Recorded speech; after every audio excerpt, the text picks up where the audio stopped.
अस्सलाम वालेकुम व्यूवर्स, आज मैं आप लोगों के लिए बहुत ही मज़ेदार से कस्टर्ड शरबत की रेसिपी लेकर आई हूँ, जो कि रमज़ान के लिए आइडियल रेसिपी है। इसे आप बना के अफ्तार में सर्व कर सकते हैं। वैसे भी गर्मियाँ हैं, गर्मियों में भी इसको एंजॉय कर सकते हैं। बहुत ही मज़ेदार बनता है ये शरबत, और इस तरह का शरबत आपने पहले कभी बना के नहीं पिया होगा तो इस वीडियो को लास्ट तक ज़रूर देखिएगा। अगर आप मेरे चैनल पर नए हैं तो मेरे चैनल को सब्सक्राइब करें, साथ साथ ऑल नोटिफिकेशन को क्लिक करें। इससे आने वाली मेरी हर नई वीडियो की नोटिफिकेशन आपको सबसे पहले मिलेगी। वीडियो अच्छी लगे तो लाइक एंड शेयर करना ना भूलें। तो चलिए ये वीडियो स्टार्ट करते हैं। इधर मैंने ले लिया है 1 लीटर मिल्क, और ये आप टेट्रा पैक का भी ले सकते हैं या फिर नॉर्मल खुला जो दूध मिलता है वो भी ले सकते हैं। तो सबसे पहले इसको मैंने पैन में ऐड कर दिया है। इसको हम बॉईल करने के लिए छोड़ देंगे, अच्छा सा बॉईल आ जाए। इससे पहले इसके अंदर चीनी ऐड कर देंगे, 1/2 कप के बराबर है। आप लोग अपने टेस्ट के मुताबिक भी ऐड कर सकते हैं, कम या ज़्यादा जैसे आपको पसंद हो। और इसको अब मैं पकने के लिए छोड़ दूँगी। पहले थोड़ा सा मिक्स कर दिया है, इसको हम पकने के लिए छोड़ देंगे। और अब हमें चाहिए होगा कस्टर्ड। तो इधर मैं यूज़ कर रही हूँ जज़ा फूड बाय जुनैद जमशेद का वनीला कस्टर्ड फ्लेवर है ये। तो इसके अंदर से मैं ले लूँगी 2 टेबलस्पून के बराबर। तो 2 टेबलस्पून हम निकाल लेंगे एक बाउल के अंदर इसको।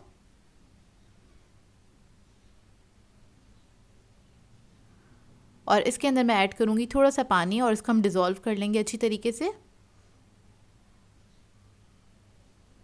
इसमें कोई लम्स नहीं रहने चाहिए, तो अच्छे से आप इसको मिक्स कर लें।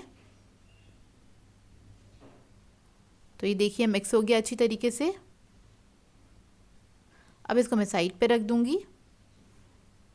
इसके बाद एक ले लेते हैं हम छोटा सा चॉपर, और इसके अंदर मैं ऐड करूँगी 3 अदद इलायची, बादाम ऐड करेंगे 10 से 12 अदद, पिस्ते ऐड करेंगे इसके अंदर 10 से 12 अदद। इसको मैं पीस लूँगी, पाउडर बना लूँगी अच्छे से।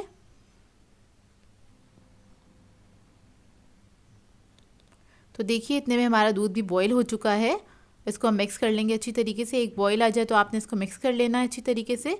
इसके बाद इसके अंदर हम ऐड करेंगे जो पिस्ते बादाम का हमने पाउडर बनाया था वो ऐड कर देंगे, और इसको भी हम मिक्स कर लेंगे अच्छी तरीके से। बस मिक्स कर लीजिए, इसके कोई लम्स नहीं रहने चाहिए इसके अंदर।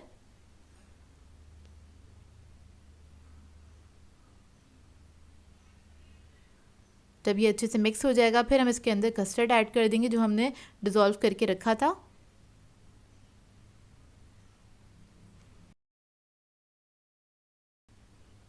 और इसको भी जल्दी से मिक्स कर लेंगे। कस्टर्ड ऐड करने के बाद इसको सिर्फ मैं 2 मिनट तक कुक करूँगी, ताकि कस्टर्ड का जो कच्चापन है वो निकल जाए और ये हल्का सा थिक हो जाएगा। तो बस इसको आप मिक्स करते रहिए।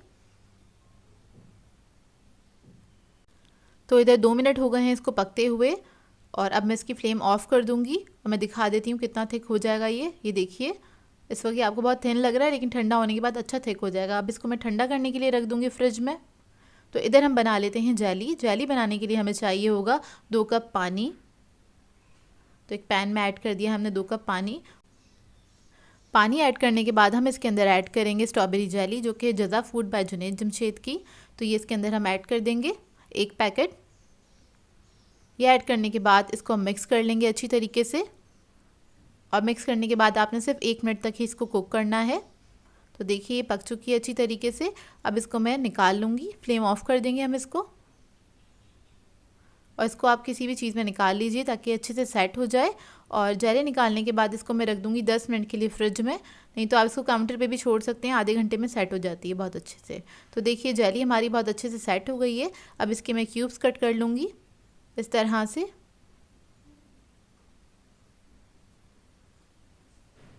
छोटे छोटे से क्यूब्स में इसको कट कर लेंगे।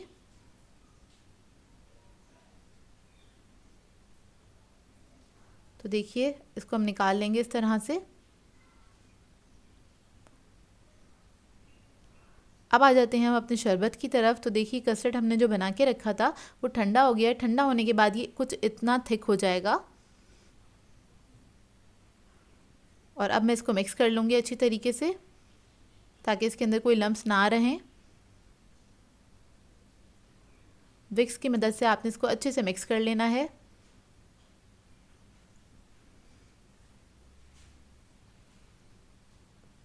तो देखिए अच्छे से मिक्स हो गया। अब मैं इसको किसी और बाउल में ट्रांसफ़र कर लूँगी।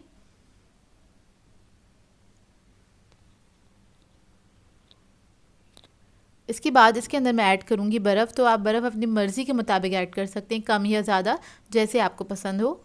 तो ये देखिए वो मैंने ऐड कर दिए। इसमें बेसल सीड्स ऐड करेंगे। तुख्म लंगा 1 टेबलस्पून ले लिया था मैंने, उसको आधा कप पानी में सोक कर लिया था 15 से 20 मिनट पहले। तो वो ऐड कर लेंगे इसके अंदर, इसको मिक्स करेंगे अच्छी तरीके से।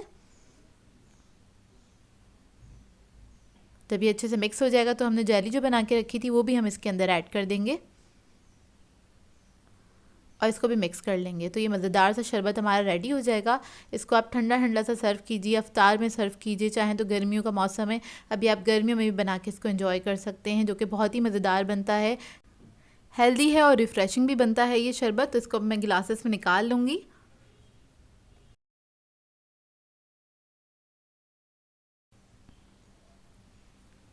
तो ये देखिए मैंने इसको ग्लासेस में सर्व कर दिया था। अब इसको मैं गार्निश कर लूँगी जेली के साथ और थोड़े से बादाम पिस्तों के साथ। मज़ेदार सा शरबत बनता है ये, इसको ट्राई ज़रूर कीजिएगा, अपना फ़ीडबैक ज़रूर दीजिएगा, बताइएगा ज़रूर ये सिंपल सी रेसिपी आप लोगों को कैसी लगी। सो व्यूअर्स, अगर आप लोगों को मेरी रेसिपीज़ अच्छी लगती हैं तो मेरे चैनल को सब्सक्राइब करें, लाइक करें, कमेंट ज़रूर किया करें, शेयर भी ज़रूर किया करें अपने फ्रेंड्स के साथ, फैमिली के साथ। तो मुझे अपनी दुआ में याद रखिएगा। अल्लाह हाफ़िज़।